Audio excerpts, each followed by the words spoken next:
আজকে আমি রান্না করব টাকি মাছ দিয়ে লাউ শাক। তো আর 2 টুকরা ছিল শিং মাছ, তো টাকি মাছের সাথে 2 টুকরা শিং মাছও দিয়ে দিয়েছি। আম্মু মাছগুলো কেটে ধুয়ে রেখেছে, আর এখানে হচ্ছে লাউ শাকটাও কেটে একদম ধুয়ে রেখেছে। তো আমি হচ্ছে প্যানটা বসিয়ে দিয়েছি, প্যান বসিয়ে আমি হচ্ছে সব ধরনের মশলাগুলো কষিয়ে নিয়েছি। আর মাছটা হচ্ছে আমি একটু কষিয়ে রান্না করব।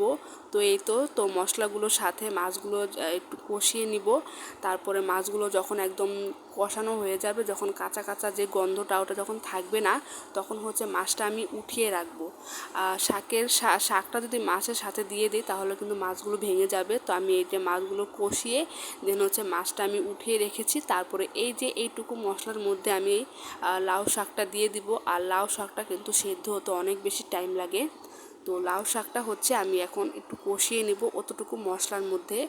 আর যারা যারা আমার ভিডিও আজকে প্রথম দেখতেছেন তারা অবভিয়াসলি আমার আইডিটা ফলো দিয়ে রাখবেন। আর যদি ভিডিওগুলো ভালো লেগে থাকে তাহলে obviously like, comment and share করে দিবেন। তো আমি চাই আপনারা সবাই আমাকে অনেক অনেক বেশি সাপোর্ট করেন, আমি কিন্তু আরও অনেক অনেক ভালো ভিডিও নিয়ে আসবো। তো এই আর কি।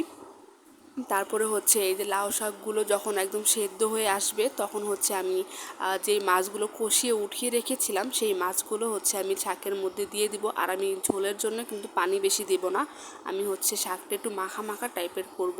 তো এই তো যতটুকু মানে বাটির মধ্যে যে ঝোলটুকু ছিল ওইখানে একটু পানি দিয়ে দেন হচ্ছে অতটুকু পানি দিয়েছি।